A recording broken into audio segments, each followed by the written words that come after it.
So, a while ago, I did a down and dirty quick review on if I enjoyed Beastars, and that went over about as well as you'd expect. But Season 2 is out, and that's changed things quite a bit, from a number of perspectives, as it's surprisingly deep in its themes for a show about some anthropomorphic animals that like to get busy on occasion. Every time I come back to this anime, I find myself asking what exactly this show is trying to say with its messaging, and every time, I come up with a different answer, because one blanket metaphor doesn't do this franchise justice. So let's talk about how the new season brought to light some of these themes, and what exactly it's trying to say. On the surface, Beastars is an edgier Zootopia with a lot more sex, drugs, and murder, but that's an incredibly shallow, bordering on willfully ignorant reading of the series. And the first season goes to great lengths to set up not so much the world, but the power dynamics in said world. Quickly, it establishes the order of herbivores and carnivores, the former holding the majority of power due to some great PR, but constantly in fear of the latter due to their raw strength and predatory instincts. Due to their need for a society where all inhabitants can exist without fear of death or persecution, carnivores accepted some restrictions and changed their lifestyles for peace. This is more subtext in the anime's first season, as some of these are bits of world building dropped in conversation, and how the characters interact and define these roles. The essence of show don't tell. Herbivores being physically weak but holding the positive societal image, and maintaining the more politically powerful systems in society from business to government, and being able to condemn carnivores who break the rules, is a powerful dynamic when carnivores hold the physical power but lack the societal power to exercise their instincts, especially when freely exercising them would likely lead to the total collapse of their entire way of life. Not only does this represent the needed structure of just how civilization is organized, it parallels the concepts of the food chain, or more accurately, the food web in nature. The structure exists because exercising herbivores from society and taking control or ruling over them would likely lead to food shortages and larger problems. Removing carnivores has the same effect, as they tend towards more physically demanding or aggressive forms of labor. Altering the structure by removing one or the other or allowing for complete domination means destroying the delicate balance, as we see in nature today. Removing even one species has a cascading effect, ruining an ecosystem. If herbivores were too strict, carnivores would revolt. And if carnivores get too carried away, herbivores would fight back, ostracizing them from society. So living in peace is really the only option, even if it's tenuous at times. But again, at the risk of sounding like a meme, they live in a society. So interpersonal relationships between the two groups play a big factor as well. You're not really going to betray your friends, right? And that's an inescapable message this series is fairly prevalent with, is this delicate balance in society and nature mirroring one another to prevent complete chaos. And it's seen early on with that division, how some of the metaphors come to take shape. Season 2 really shined a light on this more than Season 1 managed, focusing on the relationship between herbivores and carnivores, the latter's propensity for eating the former. We see an analog for class struggles between the two groups. Carnivores having to hold themselves back and work menial labor jobs that require heavy lifting, athletics that focus on their physical abilities and not their mental, and police work where they're putting their physical strength against their own class, shows that divide.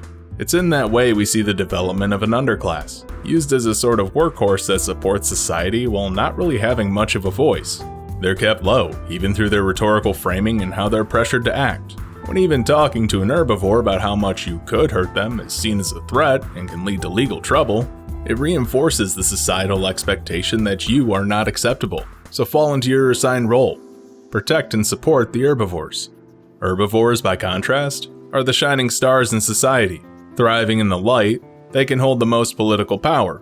They run the companies who do business, while the carnivore upper crust is relegated to criminal organizations that peddle illegal substances, be that drugs, prostitutes, or even meat itself. The existence of the black market, by its very name, shows the two sides of society, where the goods and services aimed at the groups struggling with their repressed instincts is seen as shadowy and cannot be allowed to exist in the light of day, while a powerful organization like the Horn Conglomerate is highly successful and doesn't allow itself to hire carnivores, further striking home that message that one class is below the other. One gets to struggle with addiction and their instincts, while the other gets to benefit with no real drawbacks in the daylight. As Louis takes control over the Leo Group, a lion mafia with a sizable stake in the black market, it draws on the class difference between them. He represents the privileged upper class, stooping down in the muck to run a criminal organization. But he, himself, having been adopted and saved from being eaten, rose to that position from nothing, choosing the darkness so he can work within to control and reform it, even direct it to build a better understanding that this undesirable evil in society is necessary to keep it functioning. Conflicted by his own physical weakness, and seeking power to not just wield it for the greater good, but almost in defiance or recognition of his existence. Striking a complicated duality of privilege and struggle, encapsulated within a single character, carefully crafted so it feels motivated. Legoshi's told to live in the light, thrust from the darkness where he's most comfortable, as a person who uses his true strength to protect and better society by Louis. Not because Louis thinks Legoshi can do it better, but because he simply can, creating a beautiful mutual respect, rivalry, and friendship, encouraging a carnivore told to fear his strength so he can use it as the symbol of peace both strive for. But lastly, the dynamic of carnivores and herbivores serves as a metaphor for sexual desire, unrestrained in youth. The school setting is a perfect analogy for this. The uncertainty of the changes in their bodies as they're both proud and ashamed of what they are, building awkward relationships that cross species boundaries. The lust carnivores have for meat is almost akin to the wild libido teenagers experience in that formative period.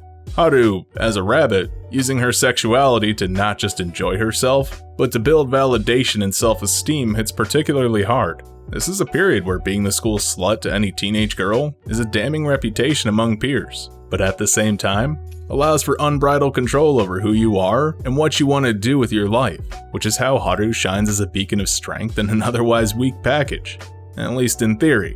As for most of the series, she feels like an object in need of saving. The earlier part of this series shows Legoshi struggling with his instincts, as he pounces and nearly eats Haru, a point he struggles with for the majority of the first season and really doesn't come to terms with until the start of the second, as his feelings aren't quite developed until that point. That muddled sense of what does he want, the raw satisfaction of eating her, her love and affection that validates him as a person, or the more meaningfully fulfilling sentiment that he wants to protect her because he loves her back. That confusion between the carnal, rational, and personal development perspective encapsulates puberty perfectly. Even background characters can have a story arc in this franchise that hits pretty solid with its messages. Sheila the cheetah, being a token for her herbivore friends for social media, stands out as another example of how interpersonal relationships are formed, and even the true meaning behind friendship. While it can seem shallow on the surface, taking just a small leap and trying to build a deeper bond shows how organically friendships blossom in youth, through mundane situations, and their own personalities or roles. Why this series keeps coming back to me is complicated. It's just how many ways the same basic relationship of predator and prey keep repeating in different contexts. From the macro societal level, the class level, the interpersonal level, and even the sex level. And it's executed so well that each reading feels fresh. There's no distinct shift in tone when the series wants to say something different with the same metaphor, but it's all layered, so it feels like a natural extension of one another. The series means a lot, but how it's really changed or evolved was applying that analytical lens to different scales that recontextualize and grow the universe.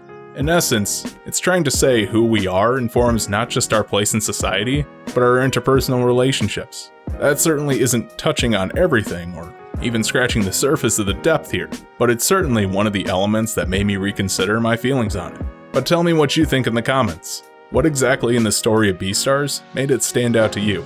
I'd love to hear it. Hey, you made it to the end of the video. Don't forget to like, comment, subscribe, share, and do all the other YouTube stuff to help the channel grow. You can also join my Discord with a link down in the description. And if you really want to support me, you can head on over to Patreon and pick up some extra perks, like voting on what I do next. Thanks for watching.